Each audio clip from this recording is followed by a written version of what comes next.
language, but I'm so happy to tell you that today's session is equally relevant to the non-English teachers.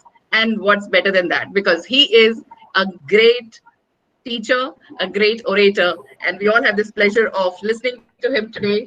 So let me introduce this dynamic, young, handsome gentleman to you. Mr. Abhinandan Bhattacharya is a teacher of English language and literature. Mr. Abhinandan is a secondary school teacher of English language and literature training and training students for Cambridge IGCSE and A levels and IBDP students at JBCN International School, Oshiwara, Mumbai. He is an avid reader and a passionate writer. He has been honored with several professional merits in the form of Nation Builder Award by the Rotary Club of Mumbai and the Dedicated Teacher Award 2019 by Cambridge University Press.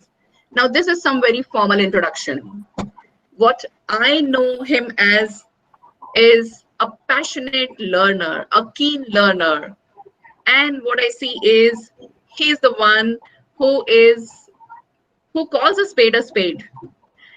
He never minces his words. If I've been following your social media posts, I can say that. And I like that kind of a quality in a teacher, especially. One should be able to speak the truth and one should be genuine enough to accept what one's thoughts are. So with this, I welcome you here and we all look forward to hearing from you and learning from you.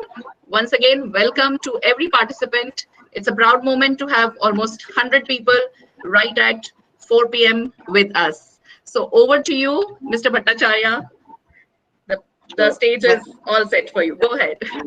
Thank you so much, Ms. Zayan. And I really I do not know what to speak on that kind of introduction over here. Of course, I have all the expert educators on this forum. And yes, I think it's just a talk. It's Aadharshila talk. And I would stick to the conventions of the talk. However, when I realized the kind of registration that were pouring in from educators all over, so I really thought that there were so many English teachers as well, coming in. And I couldn't stop myself from extending the content of the presentation and foraying into other aspects of language, learning, and understanding various aspects. So let's see, without much ado, I'll dive into the presentation. And yes, Mr. Amit, if I may present the screen now. Shall I? Yes, sir. Please go ahead. Yes, sir. Yes, sir. Please go ahead.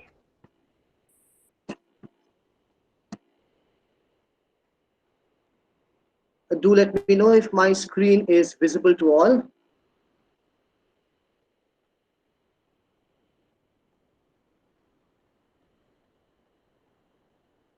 I hope we have around 102 participants now. Okay. Is my screen visible to all? Yes, Abhinandan ji, it's visible. Yes, sir. Okay, great. So, of course, as our the theme of today's talk talks about attitudes to language. So, we are always in a kind of understanding that language shapes our personalities. Language shapes everything, irrespective of the fact whether it's English language or Hindi language or Tamil or French or Spanish or German, irrespective of the fact.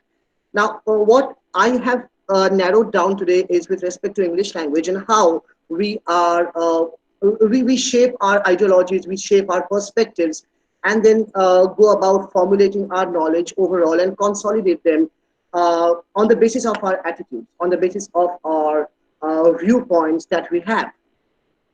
So yes, I have developed this attitude towards Namaste from Ms. Jaya and her efficient team of Ramrat International School. And honestly speaking, I have absolutely been in awe of the way Namaste has been an epitome of greetings and welcome in our country of late, given the pandemic scare and how we are practicing social distancing at every stage nowadays. So of course, it's a short quote which says, "I honor the place in you in which the entire universe dwells, the place of love, truth, light, and peace. When we honor this place within each other, we are one." So with this, a profound thought, I would trigger this presentation today and would take each one of you on a nice journey, I would say, and I would walk along with you on this journey. I'm sure I am going to learn amazing stuff from each one of you. At any given point of time, when one of my slides tells you, type your responses in the chat box, you may do that, and you'll be on mute. Mr. Amit has ensured that. But at any given point of time, you want to make a point, Mr. Amit will let me know, and I will attend to that. That's a wonderful quote that I would like to begin with. It's by Eduardo Galeano. It says, "My language is a feel-thinking language, feeling and thinking at once. That is why it is a celebration of life. And at once, it is a denunciation of everything that is not allowed in life to be real life. It's plenitude." That's a very inspiring thought. When you consider your language to be something which you can feel and something which you can think at the same time, the effect of that conjunction is so profound, it's so deep. It kickstarts a kind of attitude that you wish to explore further. Let's look at this. Abhinandan, sorry to Yes. interrupt. I think a few people are not able to see your screen. Is it? So if you could just stop presenting your screen and then start presenting your screen again. I will do that. I will do that. Okay. I would also suggest the participants to see that there are, under the participants, you will see the name of Mr. Abhinandan Bhattacharya 2 times. You have to click or pin on the other one where he is presenting. So I hope my screen is visible to all You see his name now. twice. Mr. Amit, just let me know if it is visible to all. Yeah, people are writing yes, and I can also see it. Yeah, great. Thank you, ma'am. Is it visible now? I have expanded the screen. Yes. I've just zoomed in. Okay, great. Yes. Well, there's a little thoughts to begin with. You may not write anything in the chat box. These are thoughts which you can retain with yourselves. You may just think of how you began your day today. Now, what were the first words you uttered as you woke up this morning? If you wish to type out the words, you may do so. Of course, that will be an interesting read for all of us. When you wake up in the morning, it could be a word or a thought or an idea, how you start your day, with what thoughts, with what words. And do you use language overall throughout the day, in your single day, considering the fact? I mean, do you use language to communicate? Do you use language to reflect or contemplate or argue or explain, reason, persuade? Do you use language to pacify people? Do you use language to narrate your episode? You use language to narrate your event of life? Do you use language to talk to some person over the phone in a distant land and talk about how in these times of recurring lockdown, in these times, the extraordinary times we're living in, how are you coping with the challenges? Do you use language to encourage some people? I have been encouraged. I have been encouraged by so many people today, and I'm really thankful to each one of you. Do you use language to resent? Of course, there are so many things that challenge our thought processes. We do not want to corroborate with so many perspectives. We want to have our own opinions. So how do we have our attitudes placed in all those quarters when we use language? How does it affect us? How does it shape our thoughts? Okay, so you may take 10 to 15 seconds to just mull over these ideas, and any words that you may have woken up with this morning, you may just type them out in the chat box. And of course, at the end, Mr. Amit and Ms. Jaya might be telling me what are the amazing words that you have in your inspiration box today. Moving on, look at the following examples of language use. They are replete with errors. Some are colloquial, because, and that's exactly how today's talk, that it borders along this idea of today's talk. We read the sentence, and let's see what we understand and what we glean out of these. We done that yesterday.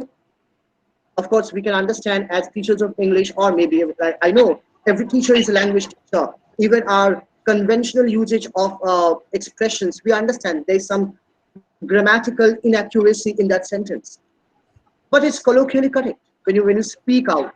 And we in our classrooms as well, we find so many of our learners are speaking, or rather expressing their thoughts in that language, in this format. The players gave everything they had. They done good. And she was literally crying her eyes out. Now, of course, we are going to understand how anomalous and how inadequate this expression literally is, how faulty this expression literally is, how erroneously this expression is used. It's rampantly used by almost all of us. We do not give it a second thought, and that exactly determines our attitude towards language usage. It's an era of hashtag. We try to highlight everything around us. Uh, okay, time out. I hear a little interruption in the background. If I may request everyone to just put their systems on mute, that will help us, to listen to the entire thing without any kind of noise, without any kind of barrier. Thank you. It's an age of hashtag, as I mentioned, and we really want to bring to fore certain things. The hashtag FOMO. This is something which really strikes us, at the core today. It's fear of missing out. We are missing out something big time, and that fear tries to, eat into our very existence. What are we missing out? What are we so holding so steadfastly to ourselves? And then the most hyped expression in this generation, lol. I know, and there has been an error, and it's a deliberate error with the spelling of no. And people use that on social media because it's an attitude, how we use language nowadays. You've got to listen to this track. It's sick. Generation Z and Gen Y, they are using this language. It's a lingo bingo. It's a linguistic bending that's happening. I term it as compounding and bending. And we have got to live with this language or not. The subsequent slides we'll talk about. Language provokes some strong feelings in so many people because it does so many different things. Language really allows us to express a desire. When you wish to have a drink, when you wish to eat something, you use language. Your attitude towards using that language determines what kind of food you get, what kind of drink you may order over the weekend, what kind of movie you wish to book on the movie platforms, the online booking platforms, what kind of TV show you wish to watch. Language really determines every aspect of our survival, of our living. It has a very, how should I put it? It has a very important functional role. Language says a great deal about each one of us. It talks about the fact where we are from.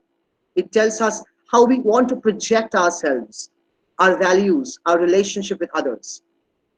So if you observe these examples on this slide, the kind of use language has been put to, there's some clear patterns which can see over here. There are some specific examples which change from year to year, which change from decade to decade. That is something, and of course we can understand the grammatical variation that helps us understand our own perspectives. We'll talk about dialects. We'll talk about, we have so many terms nowadays, replete with terms.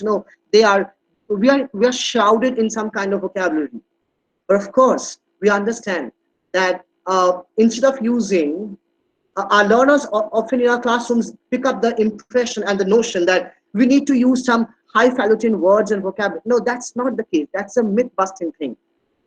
It's not. We need to understand who our target audience is, and then we need to determine our language usage. And that probably talks volumes about the attitude that we need to develop. Moving on. This is our first image. Of course, I did incorporate a lot of visuals. Uh, in IBDP, we call it multimodal texts because there's multiple modes of a text to represent. It says, I was literally glued to my seat to the entire. And of course, you mean figuratively. This is what I was talking about a few seconds ago. Who are you? 18 years, I have watched you waiting. Ever since that day in 7th grade when you humiliated me, I told him, and he literally exploded. Unless he physically burst, you mean figuratively. Remember? I knew one day you'd slip, and I vowed I'd be there to see you fall. How does it feel? You are literally the craziest person I've ever met. You did it again. No, I didn't. So these are the kinds of things. Of course, I know inadvertently, most of us, many of us, I must admit, even I at times given to some kind of inappropriate use of literally. But of course, I would fall in the 1% category. We need to check our learners. We need to develop that kind of acumen to understanding the difference of the language usage. And of course, the attitude changes completely when we move on from one domain to another. Let's look at this. This is a simple tweet. It's a grab from a Twitter page. This is a small change, but a big move for us. 140 was an arbitrary choice based on the 160 character SMS limit. Yeah, proud of how thoughtful the team has been in solving a real problem people have when trying to tweet. At the same time, maintaining our brevity, speed, and essence.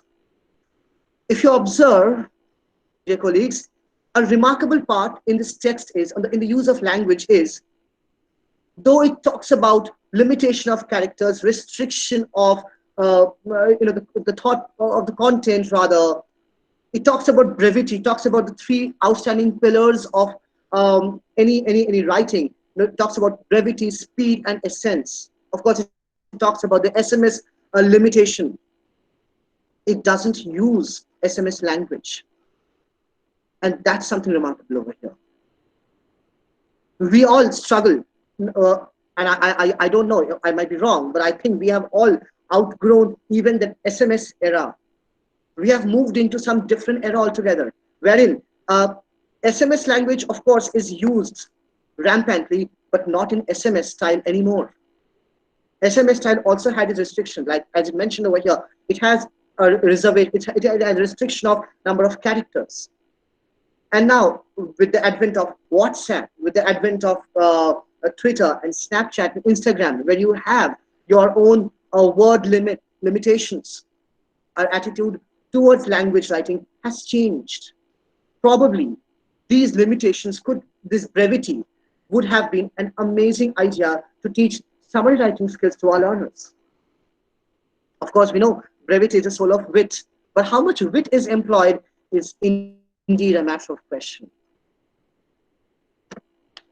Well, this doesn't take anyone by surprise, I believe. Our attitude totally changes when we fall sick. And of course, this is something which most of us must have been experiencing of late, given the extraordinary times that we are living in. We are making history. A doctor's prescription, of course, the language that the doctor uses, though I understand more to do with handwriting. This has got more to do with the fast, the speed with which the doctor thinks. There's supposed to be something with the hand and eye coordination, the hand and brain coordination. But it talks about the language as well, which the doctor uses. It's a reflection, it's a representation. Because to the patient, this language at times is illegible. And of course, he is in what to do with it, unless the pharmacist comes to his rescue. We have an effect of dialect on social groups. We have multiple languages as we discussed at the beginning of our session, and we'll now unfold how or what effect do dialect and languages have on our social groups. We have a little text over here. I'll read out, and let's form our opinions as to how language shapes our idea.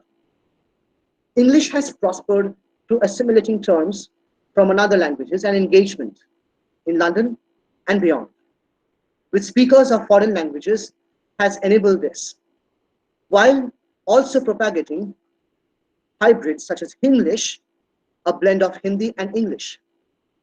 London English has long been wildly diverse. In the 14th century, Geoffrey Chaucer absorbed words of French and Italian origin. Recycling them was a way to make his writing appear more dignified. Today, the multiplicity of tongues on our streets means scope for cross-pollination is much greater. India is a land of diverse, linguistic preferences. We have right from the north to the south, from the west to the east. We have people, living in some kind of. There's a holistic environment overall. We stay together. We though might be theoretical at times. We have our linguistic preferences in place. We talk to each other. We communicate with each other in multiple languages. We understand, but believe me, from the tone of the language at times, the attitude of the language, somewhere down the line, we come to understand what is being explained, what is being, meant. The idea is very clear. Well, I hope, Mr. Amit, is there any confusion so far? Is there any kind of question or? No, no, sir. Okay, great. Thank you. We have a visual over here. Our attitude changes, of course, when we are in public, when we are in a personal domain. There's something called textual ambiguity. If they're Latin, they're consonants. If they're Roman, they're 40. And then someone else has a different lens altogether to what he or she sees. Maybe they are from the garment district. Yeah. So our attitude, yes, Mr. Amit, did I hear something? Is it? Okay, no worries. So if you observe, our attitude to language changes every moment. We have another text over here, which will help us understand the conglomeration or compounding of languages across different nations. The rise of texting. This is something which is a burning issue with generation of the modern times. Of course, most of us have given to texting. We have been texting with each other on our online forum, on our online chats, and that's exactly what we have been doing for the past 2 months, more than 2 months now. So let's see what fresh ideas does this particular text give it to us. The rise of texting is creating a generation of young people whose standards for the basic tools of communication, spelling, grammar, sentence structure, all that good stuff are rapidly decreasing. That's really something that needs a serious thought.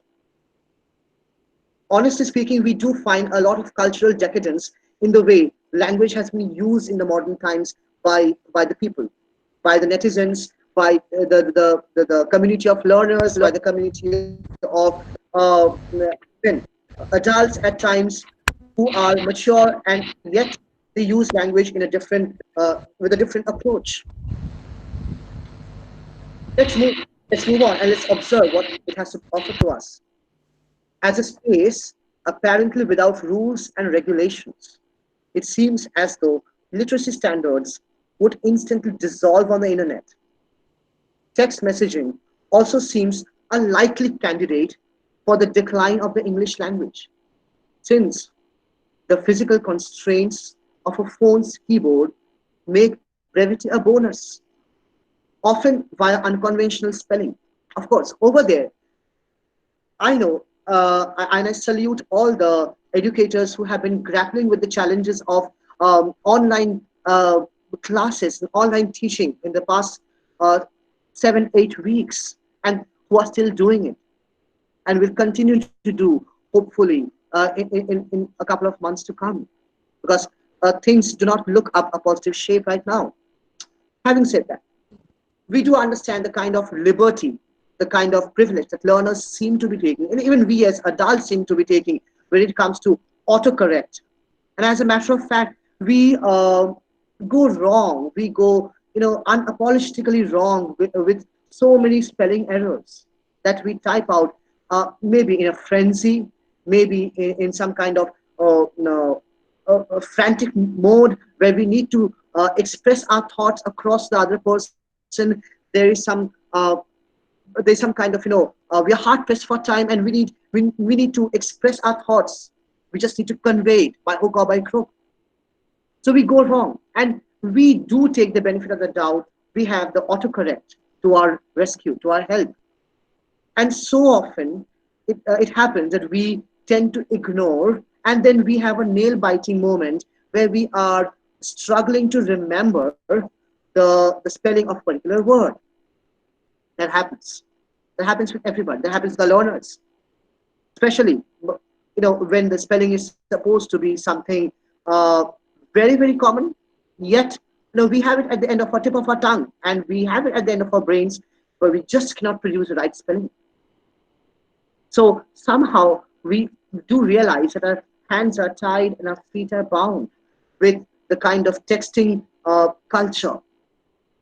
So we need to give it a thought. We need to give an understanding to that kind of attitude, how best we can help as educators with each other, and as educators with our learners. How best we can, churn the entire wheel of language and help them and help each other out, produce something extraordinary. If any technological advancement, back to the text, is warping our children's ability to spell, the argument goes, it must be text messaging. I like this. I've taken this excerpt from a Times columnist.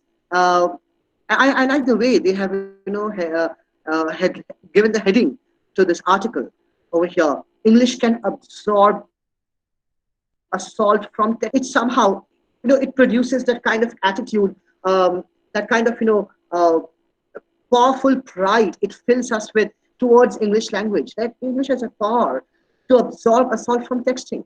I mean, it's something, there's some kind of maternal towards the entire element of English language. It's like Mother Nature, who is ready to absorb assault, every kind of thing. But when there's a whistleblower, then when things go off over the top, of course, things go haywire.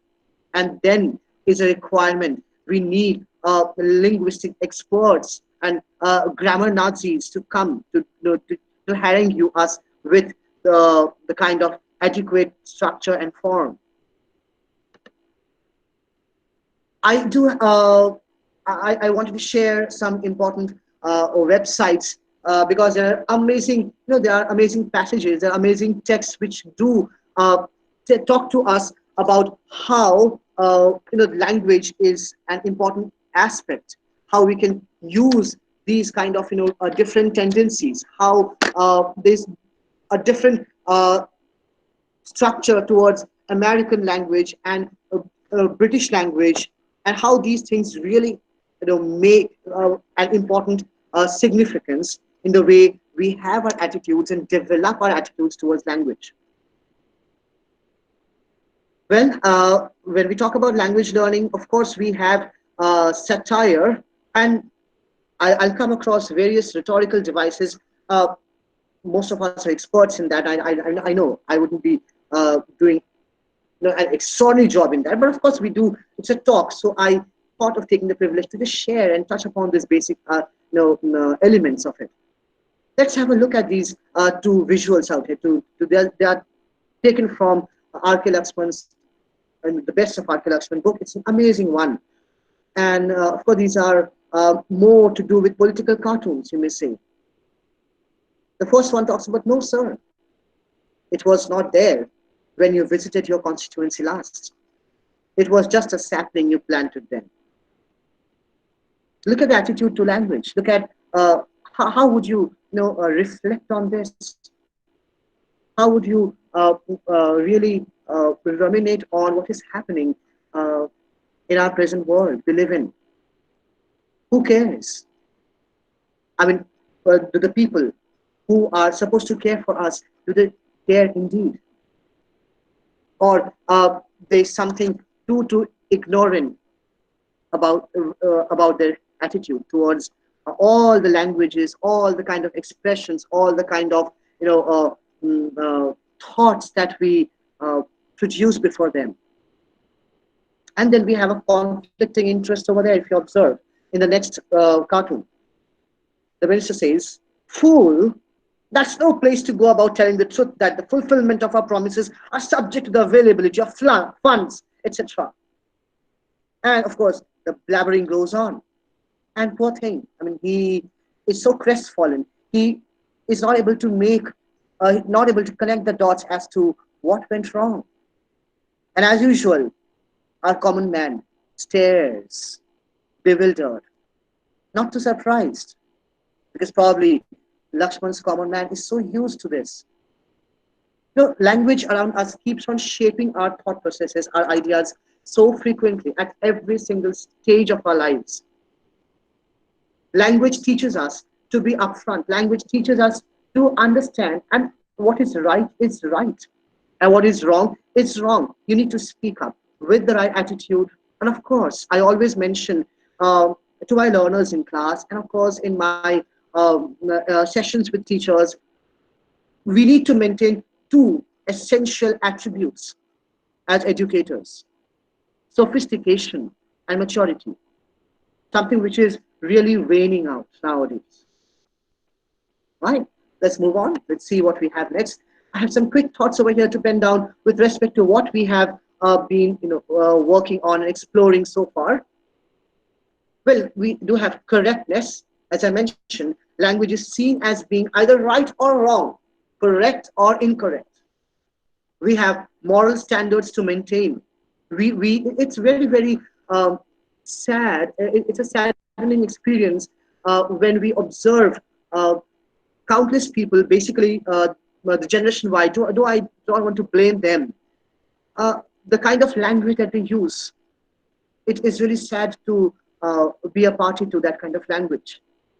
I do question myself: is this the kind of generation that we are trying to nurture? What best can be done in the light of so many events that are taking place with respect to gender encroachment and breaking the moral code of conduct? The kind of language is being used rampantly to disregard and to bring down the dignity of the fellow human beings at workplace, or maybe at the common forum. I mean, how far is that justified? What is the attitude that is what's the driving force behind that attitude, which is driving us rather to use that kind of language and expression? So yes, morality is something very important. It's a thought. Language use is seen as being good or bad, and its users then definitely are beheld as good or bad people. We do have some conflicting statements as well. I mean, there are. I mean, there is. It's the double standard with respect to our arguments that we wish to play. We love to play. Arguments about language are framed as being about two sides in opposition. Yes, it does. When we deal with argumentative writing, or we teach persuasive skills, of course, we use our language efficiently over here. Decline. This is something which definitely goes into the bucket list of understanding our attitude to language. What's happening? Is it an era of degradation? Is it an era of decadence? What is happening with the language? I mean, why cannot we? I was just wondering this morning. I was reading something, and I was just wondering where is the age of classic literature gone? Is it disappeared? I mean, nowadays we barely find good writers. I mean, we have those contemporary writers who are run-of-the-mill sorts. We do not have the passion of we do not have the passion of so many good writers. We do not have the passion of Arthur Miller. We do not have the passion of Truman Capote. We do not have the passion of poets like Wordsworth. We do not have the passion even of Tagore. We do not have the passion of Milton. We do not have the passion of so many. We do not have the passion of Tim O'Brien. We do not have the passion of Tennessee Williams. We do not have the passion of so many other writers closer home. So we need to question what's happening. What are we binging on? Of course, the output will be directly proportional to what the input is. So language is represented as a once great thing that is undergoing a steady decline from its peak in the past.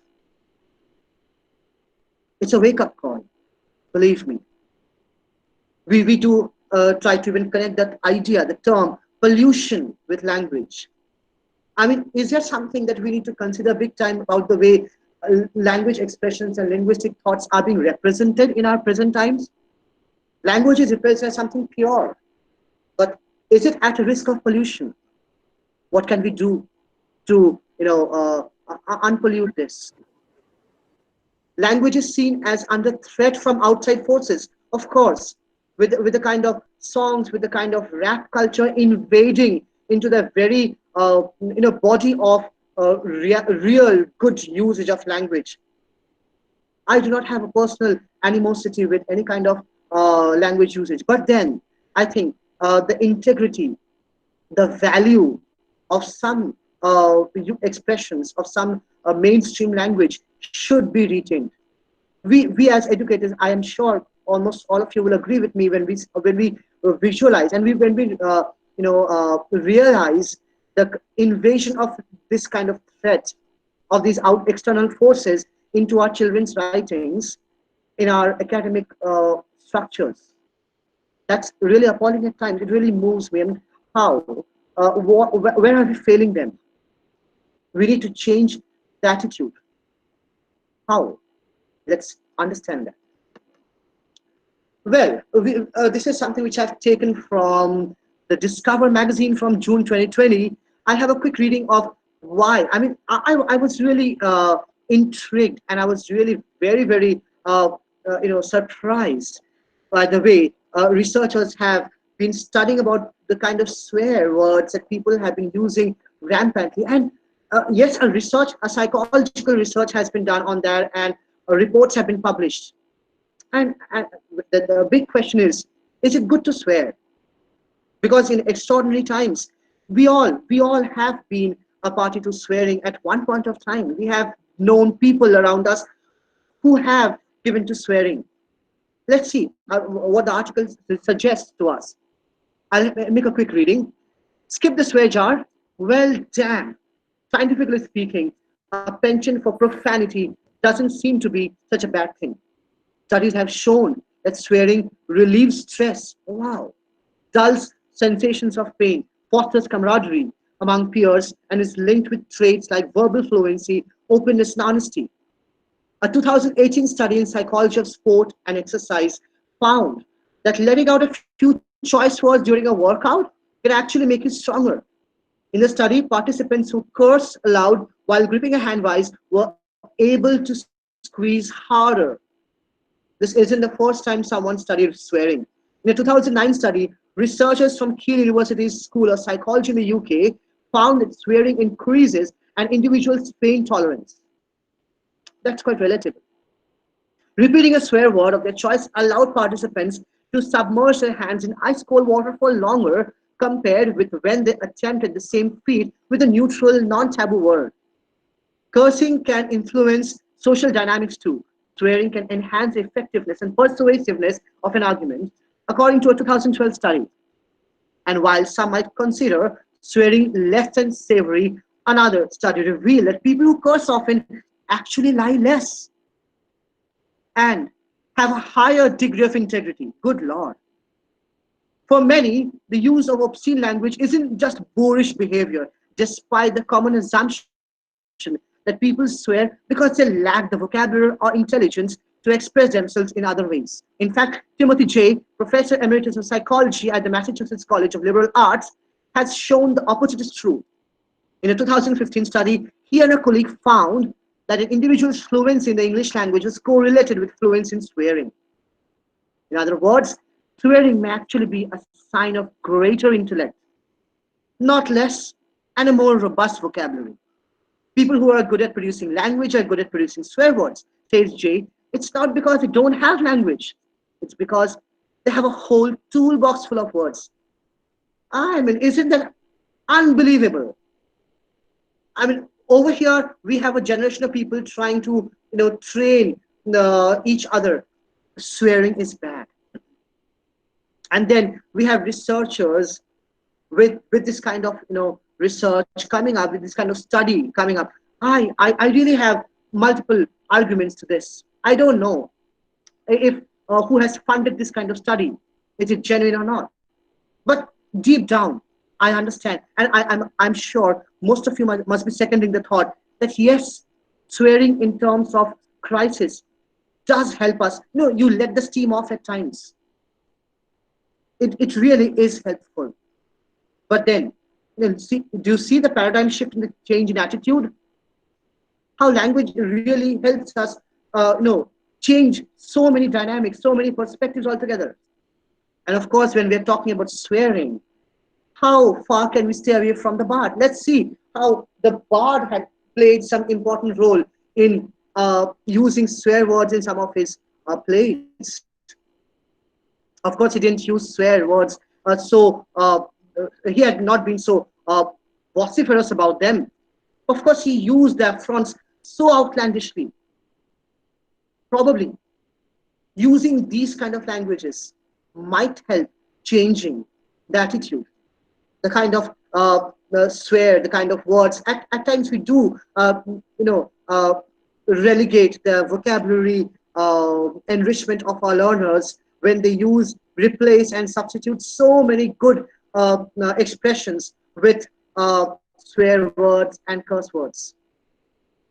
That really reflects their lack of vocabulary.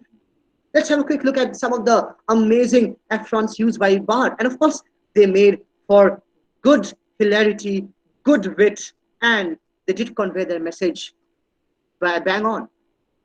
From Much Ado About Nothing, we have scratching could not make it worse. Such a face is yours. In Henry VI, Part 2, could I come near your beauty with my nails? I set 10 commandments in your face. My God, look at that. I mean, look at the attitude with which you use those words, and of course, you make sense.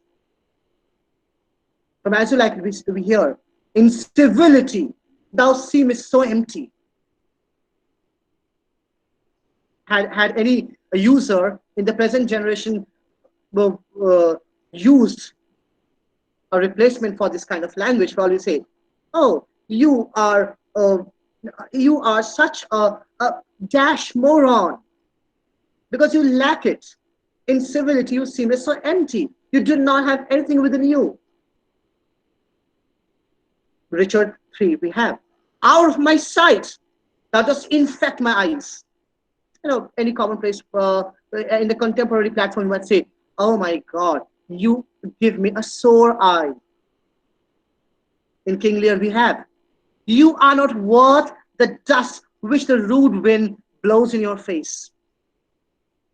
In clear terms, nowadays learners, nowadays users would be saying it, you are absolutely crazy. Or maybe they would use some other terminology.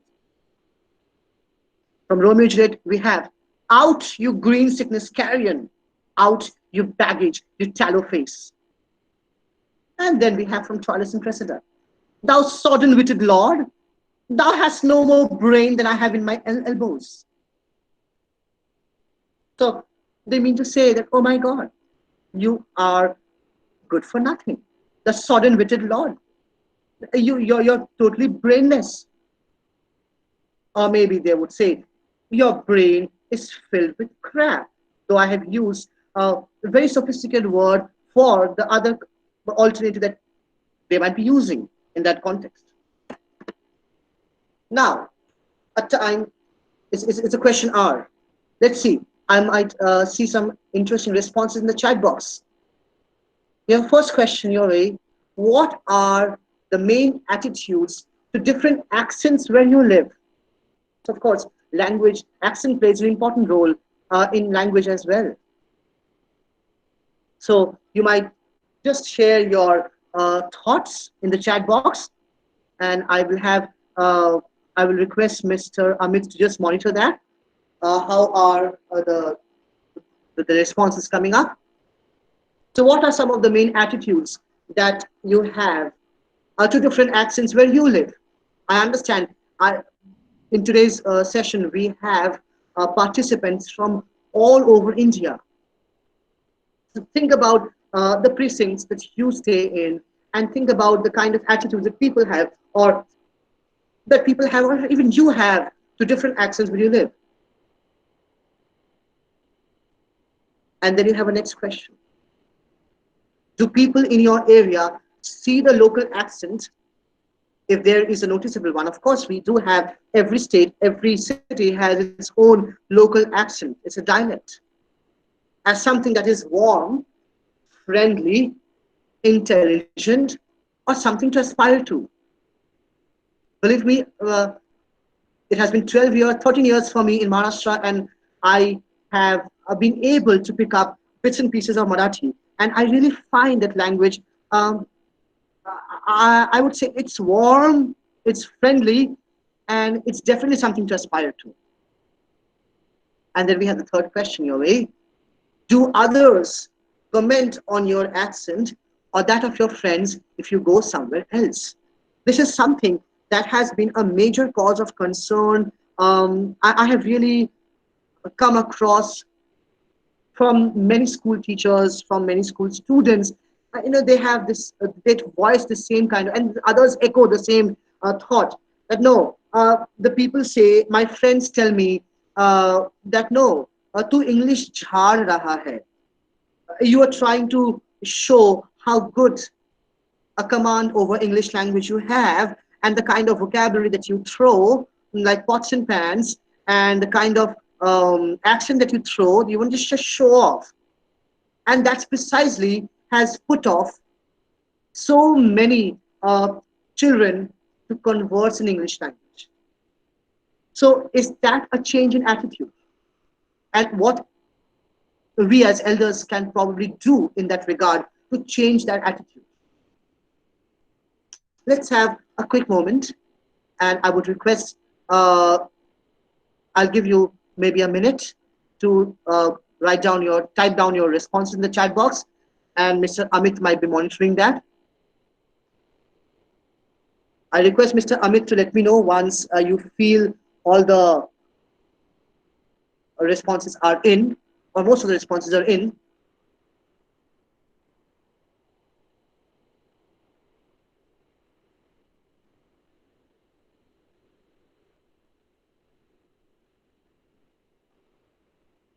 Mr. Amit, are you there?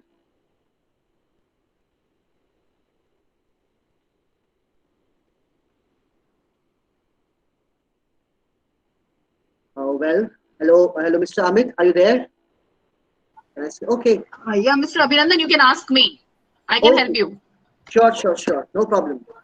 I think. Yeah. So, do you want to know the questions or the answers? Something? No. Do you want to know the answers from participants? No, not now. Maybe Miss Jai, if you can read out some interesting responses, whichever you deem fit. Yes. I hope the participants sure. are typing in the responses. Yes, they are all writing their responses. So what it says is, in general, there is a sense of appreciation for foreign accents, especially American or British. Then some say that it's unique to everyone's personality. Accent is unimportant as long as it is spoken with clarity and correctness. Absolutely. Then for Usha Pandit ma'am writes, people are critical of accents. Unfortunately, it's a deep question. Mhm. Then, yes, people do judge as per the accent. This is for your second question, I believe. Then, accent is Okay. affected by the region you belong to, and Mumbaikars have a different accent from UPites, etc. Then, clarity is Absolutely. important. The feeling or message must be conveyed. Then, grammar rules, however, mistakes there are seldom forgiven. Then, Right. yeah. Yes, so people have mentioned that the accents are made fun of sometimes, and yes, people are quite critical of it, and have mentioned that it is affected by the locality you belong to, Right. Right. Right. Well, and people have an yeah. And if there is a mother tongue influence or the native language, then their accent is mocked by others. true. Yes. I mean, that's really sad. Uh, I know. I mean, of course, I'm glad that most of the participants are on the same page as my thoughts are. And we did mention about how learners have been at times intimidated in schools and higher secondary schools, and also in secondary school, about the fact how their accent or how at times if they try to speak in some kind of good language and vocabulary, they have been made fun of. So that's really quite discouraging at times, and of course, not very positive attitude shown towards language learning. Well, Ms. Jaya, if more responses are pouring in, and if you may suggest, Yes. if I may move on to the next slide. Yes, there is one which says that the closeness to native accent is appreciated. This is by Miss Suma Chako. So this is a different Okay, one. interesting, And Miss absolutely. Deepa, right? Miss Deepa writes, what is your understanding of the difference between pronunciation and accents? Worth discussing. Great, Then yes, yes, confidence and right. Then confidence and clarity is important. Accent insecurity can be easily overcome. However, depends upon the people surrounding you. true. Then Very we have interesting point. clarity of thoughts and content matters. True. Then in what situation a language becomes inferior to other language? I think this is a question to you. Okay, And if people understand your English well, your accent is probably not a problem. absolutely, I agree with that. Yes. Right. So, Then accent of people belonging to different regions are different. And accents, Miss Vanita writes, accents are different in every region. Even students make fun of the accents of their teachers. Then we true. must be open and respectful for different accents, Mr. Ravi. Then Miss Sonal, parents need to encourage language development no matter whichever language. Language development instills motivation in early years learning. Ms. Interesting. Anupma Diddy writes, pronunciation is affected by accent due to syllable stress, leading to misinterpretation and misjudgment. Ms. Bharti Absolutely. writes, accent with etiquette matters. Ms. Shalini, we as teachers need to correct the mocking shown by our learners towards others. We need to lay more importance to the content. And the Great. last, Great. Yeah. once when being judged, learners sometimes lose their confidence to even try to express themselves the next time. Yes. So yeah, I think there are some very interesting inputs coming in, and I'm really glad that there's some great thoughts in the chat box. I think Miss Deepa's question on pronunciation has been answered by Miss Anupma. Uh, of course, I do agree with each one of you. I second the thought. I'm a believer in the same ITR that yes, content is something very important. Accent is immaterial. Believe me. Of course, Ms. Anupma has said it all over here with the stressed and the unstressed level. Of course, they do grapple with that kind of pronunciation, but then that's a different concept altogether and a different context over here as well. Great. I'll move on and I'll definitely try to answer all other questions in the plenary section of ours. This is a little activity time. Let's see. Uh, I didn't say he stole the money. Now, just what we're talking about, the stressed and the unstressed thing. This sentence has 7 different meanings depending on the stressed word.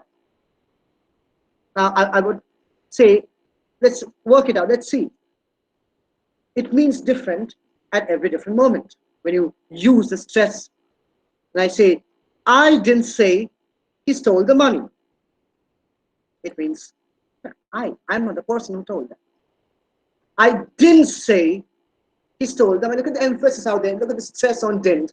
It's a strong negation. I didn't say he stole the money. No, it was not very verbal on my part. I didn't say he stole the money. It could be somebody else, not necessarily the particular person which you are mentioning or XY person is mentioning. I didn't say he stole the money. He must have done something else with the money, but it's not stealing or not theft that comes into picture over here. I didn't say he stole the money. I mean, not a particular money that I am referring to right now. He must have stolen something else, some different money, not that particular money. I didn't say he stole the money. Of course, he must have stolen something else, not the money. So if you observe how this activity could be done with our learners, and of course we could easily help them identify the difference in the language usage, in the attitude that we use in our language to find out the context. We have 7 different contexts over here. And so, worth functioning with these kind of exercises. Well, some humor on board. Of course, we have, this is an era of memes, and of course, memes have revolutionized our attitude to language understanding, our attitude to language learning. Now, the most powerful man on earth says, vote for me because I use good language. I can sense so many smiles and sheepish grins because lips are there. The second person says over here, I have no idea how Chinese people type thousands of characters on a normal keyboard, and at this point, I'm afraid to ask. So are we. We do have someone grinning, and this is a very popular man on social media. We have seen videos of this man. You use jargon, you must be a master of English language. It's a myth. We discourage people to use jargon. Get those reports to me right now. Oh, we have a lot of cat memes. Cop pulled me over and said, papers. I yelled, scissors, and drove off. I just admire the confidence of this, very popular baby on the internet who had just gone viral. Oops, if I may use the word viral in the present times, though. Let's see further. Impact of texting. Now, this is something very interesting, and most of us are in the habit of using this. LOL is a totally different thing. There's a different, feeling. As I mentioned the first, if you remember the initial slides, language for me is a feel and thinking capacity. So texting is developing its own kind of grammar. And of course, we must agree, we have to accept and appreciate that yes, this has revolutionized the way we have looked at things. We have all used LOL so many times without, being too careful and conscious about the impact of the expression LOL. Let's take LOL, for instance, over here in this text. It doesn't actually mean laughing out loud in a literal sense anymore. LOL has evolved into something much subtler and sophisticated and is used even when nothing is remotely amusing. Jocelyn texts, where have you been? An animal texts back, LOL, at the library studying for 2 hours. LOL signals basic empathy between texters, easing tension, and creating a sense of equality. Instead of having a literal meaning, it does something. It conveys an attitude, just like the ed ending conveys past tense rather than meaning anything. LOL of all things is grammar. John McWhorter had written this, and of course this is an excerpt from that entire text, which I found it quite interesting to quote and to put forth over here for my talk today. This also, amplifies the fact or the kind of research we just studied or we just read out from the Discover magazine, which has been published for June 2020. And this extract was published in the article as an article in the Time in on 25th of August 2013. So see how it teeters on that concept of easing tension. Lol is something that is so, very casually we use nowadays. Lol. I mean, anything happens, lol. And it gives us some kind of, infinite joy in the usage. This is probably which has, made a tremendous impact.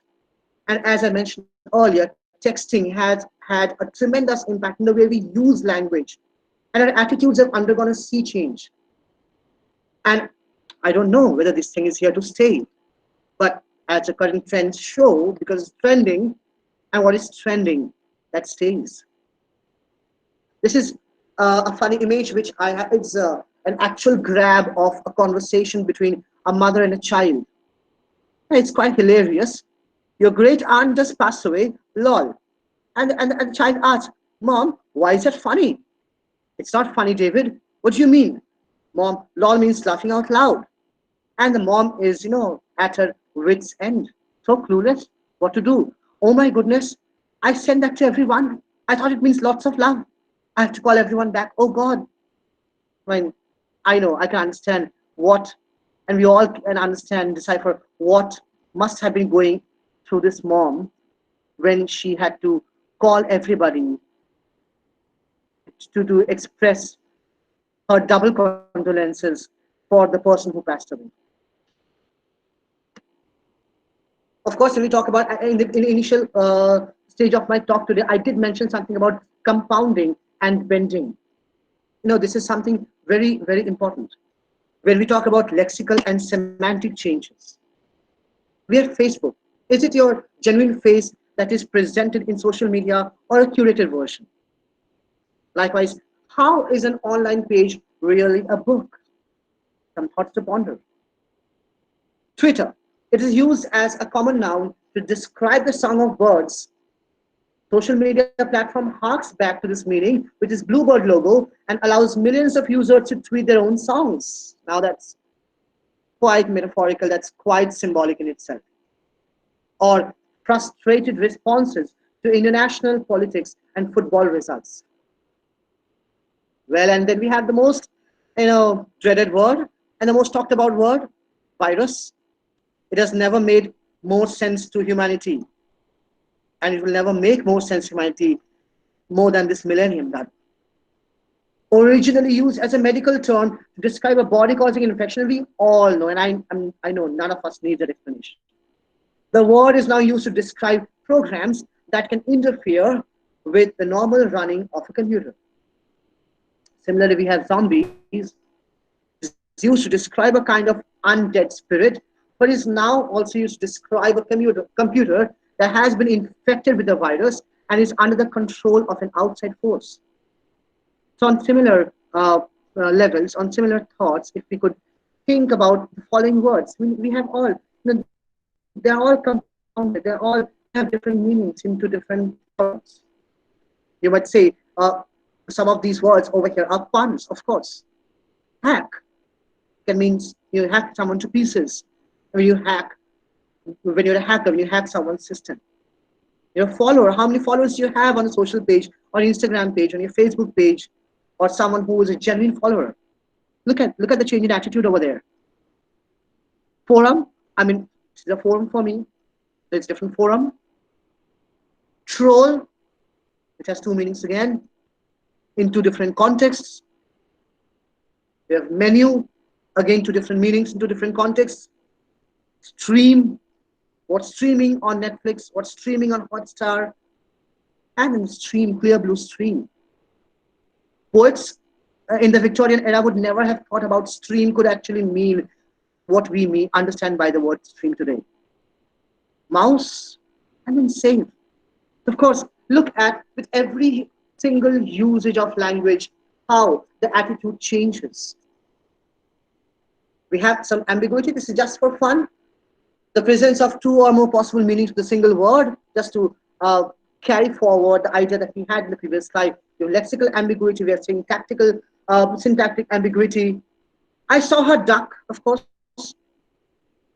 it has the same sentence means uh, totally different in two different contexts, and the attitude is totally different. The chicken is ready to eat. Of course, for the first instance, the first visual, we could also have the chicken is ready to be eaten. But there are usages, and that changes our attitude. Some quick thoughts. Language is a tool of communication, and we humans have many and varied needs.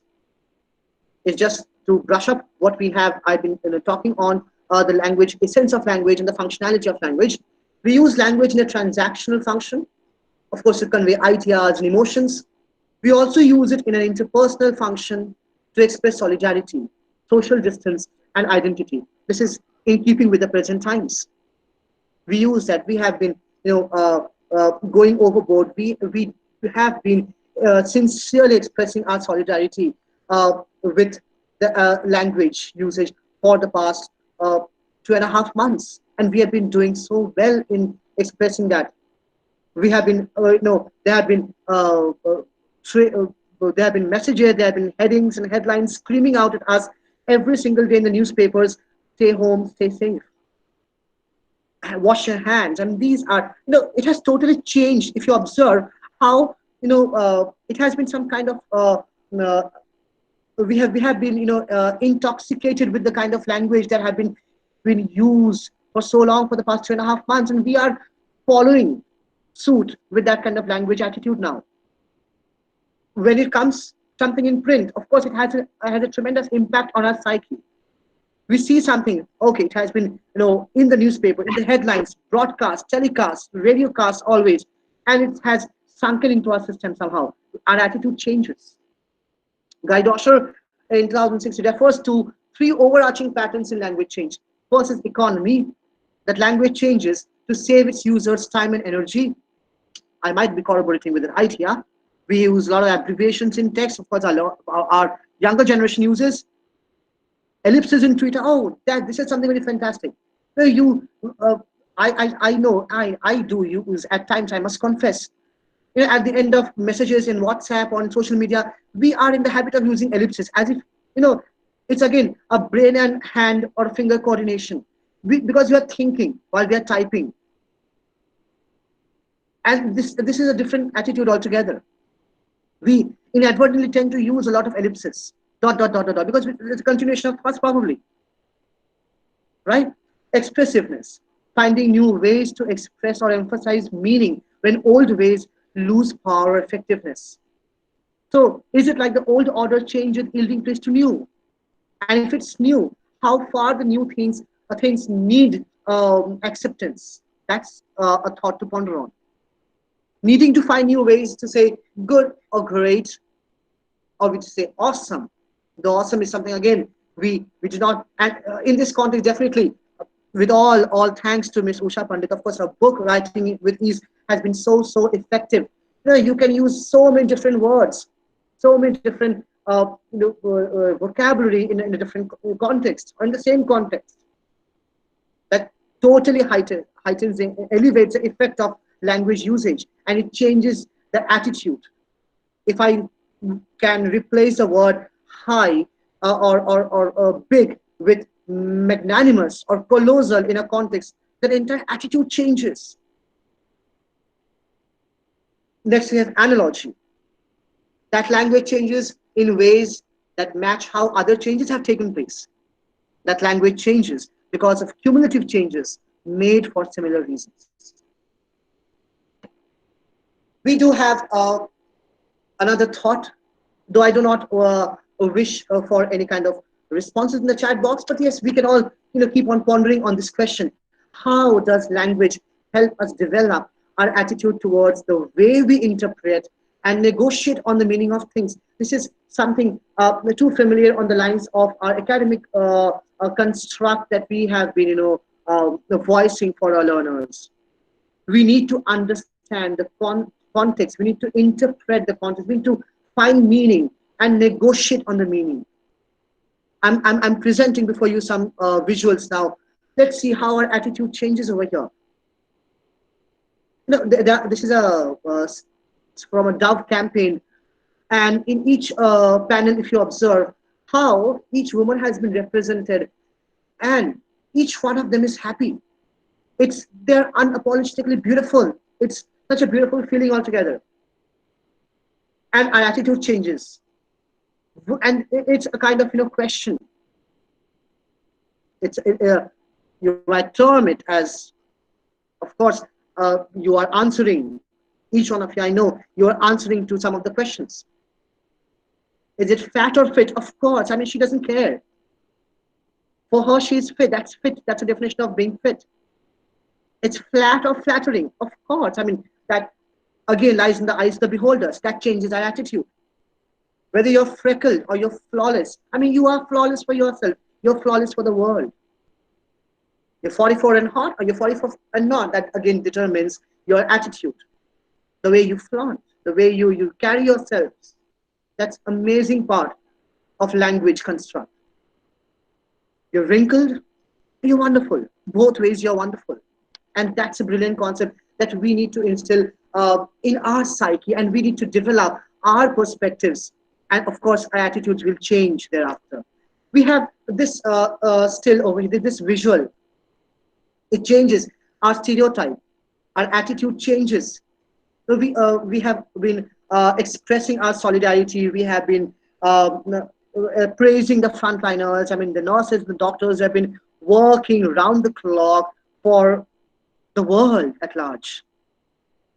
But then, when you come across a text like this, a visual like this, are you man enough? And look at the ellipsis, and of course, the idea is carried forward in the next at the end of the image to be a nurse. It's a question asked.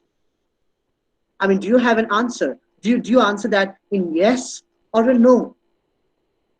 And how does that answer of yours, how does that thought of yours change your perspective? Is it some kind of, it's a hammering on your stereotype? And look at the way the attitude has been, the magnitude of the attitude has been brought to fore by that little description, that one line at the end of the question. If you want a career that demands intelligence, courage, and skill, and offers unlimited opportunity, consider nursing. Look at the words in bold typeface. Look at the attitude embedded in those words. I mean, somehow they seem to be complementing career. If you have the attitude of being, or the attribute of being intelligent, of being courageous, of being skillful, and all these three attributes together might be offering you unlimited opportunity to change your perspective, to change your attitude towards your career choice. And for that, you do not have to be, manipulated technically into understanding your gender, whether you are man enough to be a nurse. It's an entire revolution towards the way we use our language. Well, this is something very interesting, how language frames our attitudes. There are certain sentences over here. I've been feeling really down. His argument went down a blind alley. The debate began to heat up. The video has gone viral.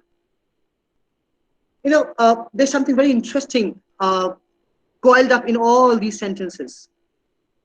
The notion that happiness is up and sadness is down is firmly established in English language. And it is something that many of us would like to take for granted. The idea of excitement and vigor as hot, while being calm and distant, would be seen as something very cold. So when you say blind alley, that phrase blind alley is basically a metaphor for a dead end. Of course, but blind itself is a metaphorical. And again, it's easily understandable. We see the representation of debate. It's heated up. something which is on hot cakes or hot coals, sorry, or maybe something which requires immediate pacifying because it might go out of hand. It's heated up, and of course, things go out of control. We understand over here. These language frames, these usage of language frames our attitude. The video has gone viral. Of course, the word viral itself is quite effective in telling us what has happened with the video and what needs to be done. In the recent times, we understand so much of language attitude with respect to the the feud between YouTube, also artist Illuminati, and you have TikTok, and of course a lot of the rivalry going on because of the language use over there. It does shape the attitude of a large number of demographics of our country. We have a final text over here. There's something interesting called ghetto grammar. Excuse me, Mr. Abhinandan. Yeah, this is Jaya Parekh. Yes, yes, miss. Just wanted you to Okay. know that this is 5:18 as of now, and Yes, yes. I think some people have started leaving our meeting because probably they were prepared for 1 hour, 15 minutes or so.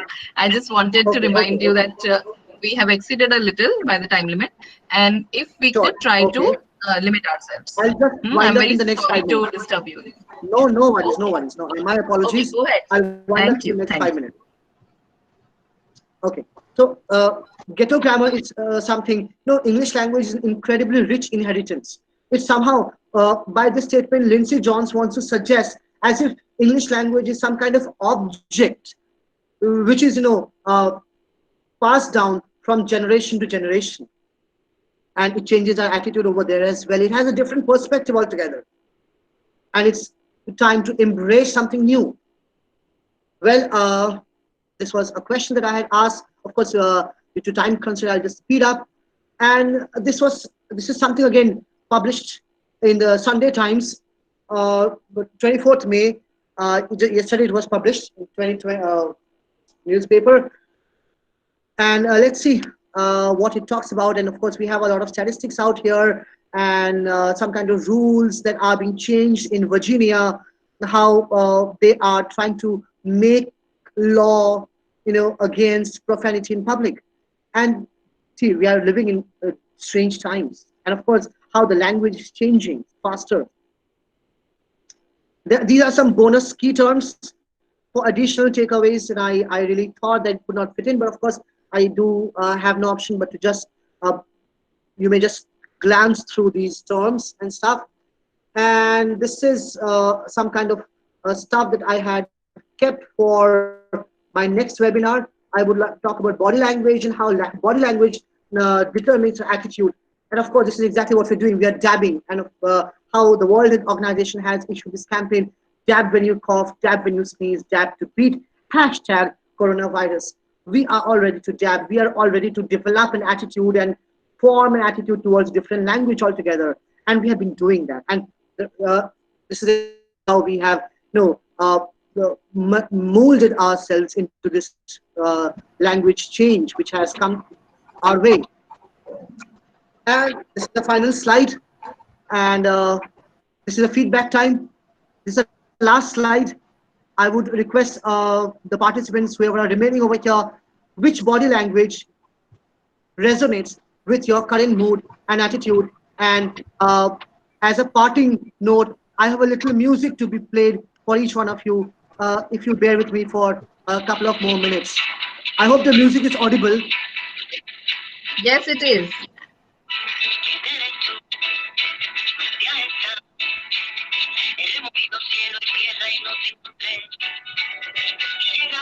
I request a lot participants to type in their thoughts.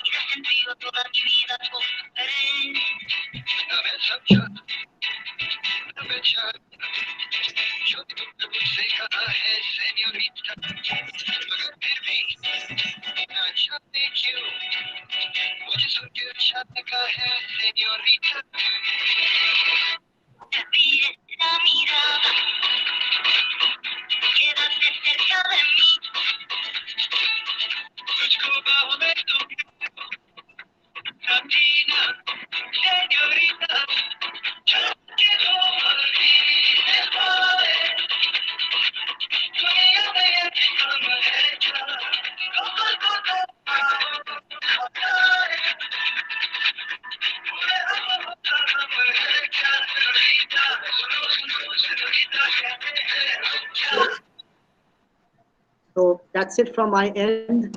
Uh, I would like to, uh, okay, well, I hope I'm not presenting my screen anymore. No, Is my, you have yeah, stopped it. okay, Yes, you have stopped it. okay. I see And 112 participants. Let's see, okay. are you able to see I the hope, chat? So shall I share that yes, with yes, yes. you quickly? A few feedbacks. So I yes, can see, I can see everyone the has. feedback coming up. I Okay, don't know how great. effective So we are. the session has been, but then, It has. uh, yeah. Yes, Miss Jaya, over to So you. based on the responses, I can see that my thoughts are being resonated. Everybody found it to be incredible, insightful, and very well presented. It was highly informative and entertaining, and interesting illustrations. Very well organized, very well prepared. Good perspective, new perspectives. Thank I mean, you, it thank you. it says a lot. Yeah. So Great. kudos to you. Very well done.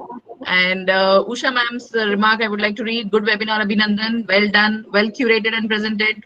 Kudos, Jaya. Thanks to both of you. Oh, Thank you, lovely. ma'am, Thank you for so being much, ma'am. here. Thank you so much. That really means a lot. Yes. Great. So I can see wonderful feedback for you. And I would like you to know that it was a great learning for each one of us sitting here. Thank you for sparing your time. Thank you Thank you for so much. presenting this session, making us think of things in a completely novel way. We had not looked at it. Honestly, I had not looked at many of the things the way you have presented. So thank you for giving new insights Wow. Okay. and the way you have taken us through so many aspects of attitudes to languages, whether it is about effect of dialects on social groups, or how texting and social media affects language, how facts and fallacies, what the facts and fallacies about English or good English, then approaches to language variation, how people use language to discuss language, and contemporary attitudes to language. It was a phenomenal Right. session. It gave so much of understanding, an in-depth understanding of so many aspects related to language. It was an interesting session and you presented on the screen.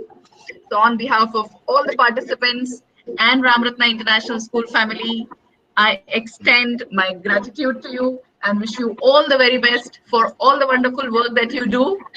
Thanks to Thank all you the so much. participants as well. Yeah, I really And appreciate the presence of all the participants.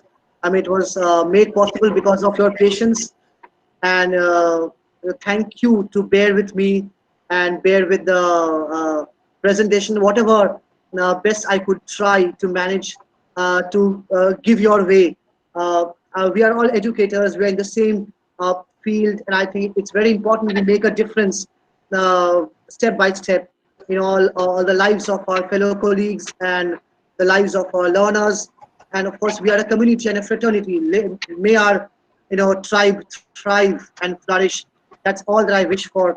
And I really thank Dr. Jaya Parekh for the amazing platform that you give to your teachers. And of course, you have really given me a platform which I wanted to explore, and I hopefully have been able to successfully explore certain aspects of language which is close to my heart and reach out to my fellow educators.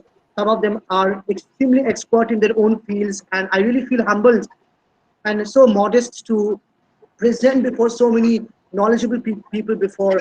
I would really extend my apologies for any kind of pitfalls that I might have made somewhere. So I think that's something, a learning that I would like to take. Of course, this is a platform, and I'm really thankful to each one of you. Thank you have been you. very Thank you so humble, much. and we are so proud of you. The way you have presented things today, it has been very inspiring. Thank you for being here. Thank you for being with RRIS.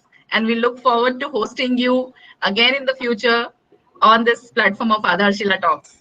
And look forward to Thank your you so much. support and guidance for my team and for all the educators who are with us today. So thanks to all eminent educationists who joined us. I would not be able to name each one of you, but please know that I'm grateful to each one of you. And you add glory, you add value to this humble initiative of Ramratna International School.